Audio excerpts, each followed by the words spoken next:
Hi. A new feature in Windows 11 has appeared. This is tab opening in the same window.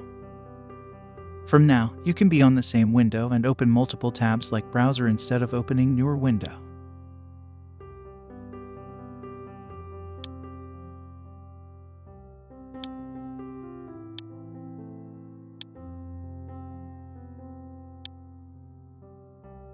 To be eligible for this, you have to check the PC upgradation details.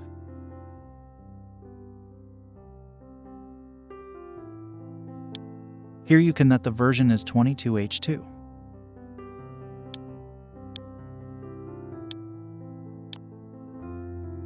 And the OS build is this one. If yours is not like this, then you may have to update it to the latest version. To update your Windows 11, go to Update on the bottom of the left menu, and Windows Update. It is saying that I am up to date, and now you can simply check for update.